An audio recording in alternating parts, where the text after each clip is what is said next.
right, now we're going to go ahead and start with Unit 2.1, which will be 10.1 in the book. So we're under utility expenses, and the first example says Tom's water bill listed 2 meter readings. The previous meter reading was 31.28, and the present reading is 31.41. How much water did Tom's household use during the billing period? Well, it's very simple. It's taking the present reading and subtracting the previous reading. So we've got 31.41 minus 31.28, and we find here that he used 13 units of CCFs for his household. All right, for the YouTube, please press pause, solve this, press play, and we'll get started. All right, it says Ron used X CCFs of water during the summer month. Express the number of cubic feet he would use algebraically, remembering that a unit of CCF is 100 cubic feet. So the hint there kind of should have helped you that it was X, which is the number of CCF units that he used. And if it's one of those is 100 cubic, so it's 100 times X. Example 2 has us looking at meters. Now I will tell you that this is a little bit obsolete right now, but there are still some meters out there, so we want to make sure we understand how they are read. These days, most meters are electronic, and they are read from the facility that supports them. But here, looking at this meter, there's 2 things we want to look at: direction and last number passed. And if as we go along here, you'll see that not all of these go in the same direction. Now when we count, we think of this, we count 1, 2, 3, 4, 5, and that's what we do here. So looking at this direction, if I were to go clockwise, which is from a left to right, I'm going 0, 9, 8. Well, that's not how I count, so that must be incorrect. So looking at this, it's going in a right to left direction. But then the second one is going in a left to right direction. The third one is going right to left. Fourth one left to right, and fifth one right to left. So that takes care of our direction. Now we have to look at the last number passed. Well, if I'm going in this direction, the last number that was passed by this arrow was the 0. Going this direction, it comes all the way around, and the last number that it passed was 9. Coming this direction, the last number passed was 5. Clockwise, last number passed again was 5. And in this direction, the last number passed was 1. So the meter reading for this particular meter is 9551. For this one, I want you to just take a second and do the meter reading here. I'm not going to pause it. I'm just going to give you a second to look at it. This should be something that you're able to look at relatively quickly and determine. So let's see how you did. Looking at this first one, again, remember direction comes first. So I'm going right to left, left to right, right to left, and left to right. So you'll notice that they change them up for each reading. Now the last number passed, I've got 3, 3, 5, and 9. So the reading for this one is 3359. Example 3, it says a certain electric mixer requires 125 watts. How much would it cost to run the mixer for a total of 90 minutes at 10 cents per kilowatt hour? So going through this process, there's going to be 4 steps that we're going to follow. The first step, we need to put minutes to hours. Now there's 60 minutes in an hour, so to convert minutes to hours, I would take my 90 and I would divide it by 60, and I've got 1.5 hours. The second thing I'm going to do is multiply the number of hours times the number of watts. So I've got 1.5 times 125, and I get 187.5 watts per hour. The next step we need to do is convert to kilowatt hours.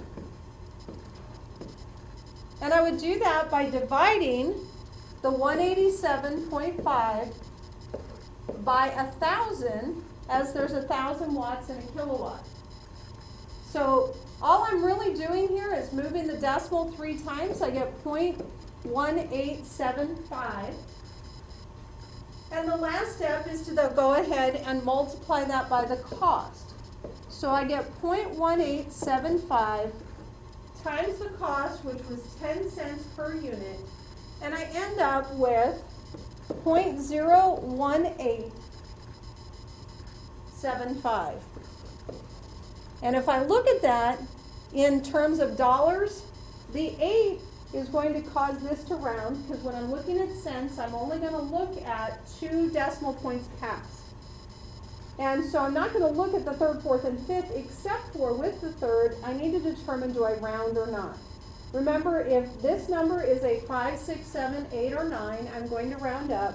So it actually comes out to be 0.02 or 2 cents. All right, go ahead and take a second to complete the you-do. Press pause. When you're ready, press play, and we'll continue.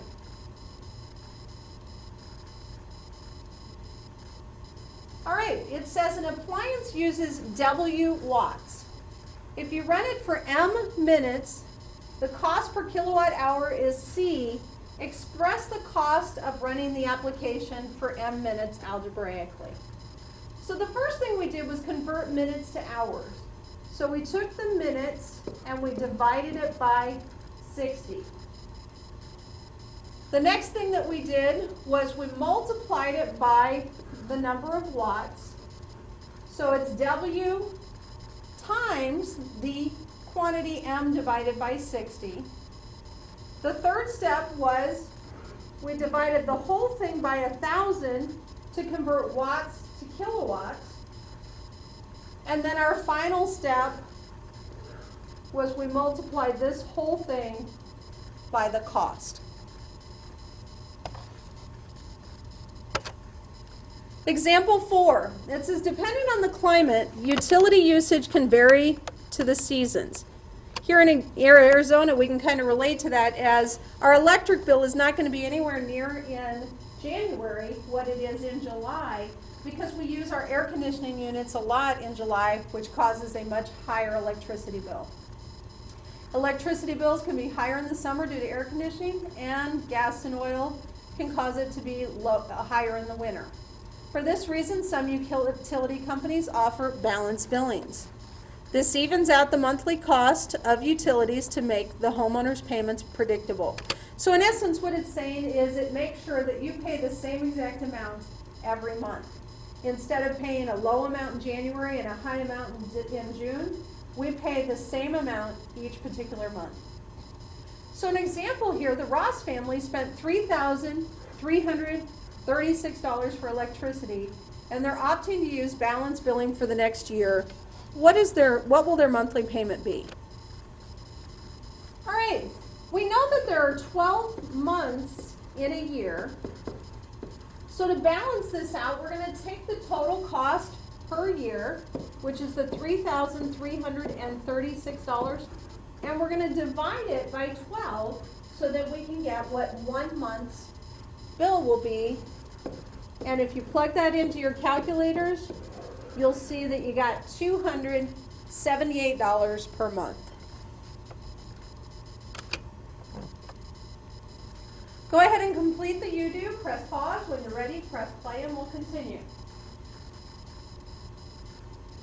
All right, 2 years ago, the Holleran family used Y dollars of electricity. Last year they used X dollars. Their balance billings were not enough to pay for their electric usage, which means that they used more than what their balance billing had allotted for. They had to pay the difference at the end of the year, so express algebraically the amount they owed the utility company. Well, they paid a total of Y, that was 12 times that monthly payment, but it's saying here that that wasn't enough. So X was actually higher than Y, and I'm going to pay the difference of the two, so I end up with simply X minus Y. Example 5, energy savings often pay for themselves. This means that savings energy can be equal or it can offset the item after a number of years. So I'm looking at purchasing something that's going to save me money long term. The Thompson's old water heater cost them $450, $55 per year to run. They purchased a new one for $1,240. And this is going to save them 31% annually. How many years will it cost them? How many years will it take them to pay for itself? Well, I know that it's going to save me 31% of that $455 per year.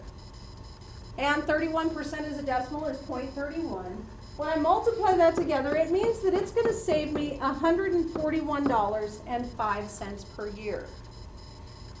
The unit costs $1,240, so if I divide that $141.05 into it, I find that it's going to be a total of 8.79 years. Well, we don't really talk in terms of that. It's going to take 8 years and a good 9 or 10 months. So in essence, it's going to take 9 years.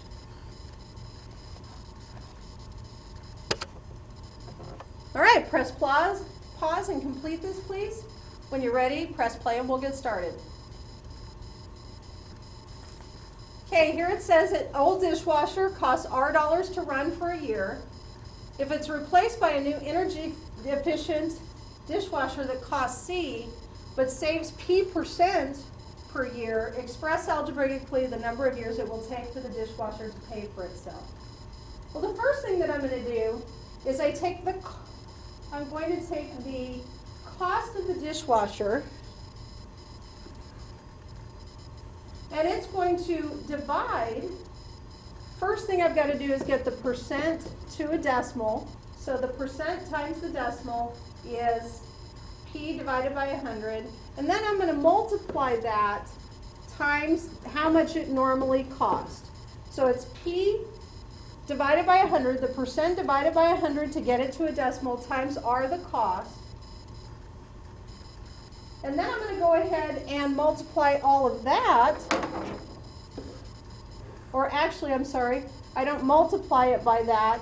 It is going to divide into the cost of the item. So I'm going to take that entire thing and divide it by the percent divided by 100 times the rate. And then I'm going to add 1, or I'm going to round up, which means I add 1. Good job.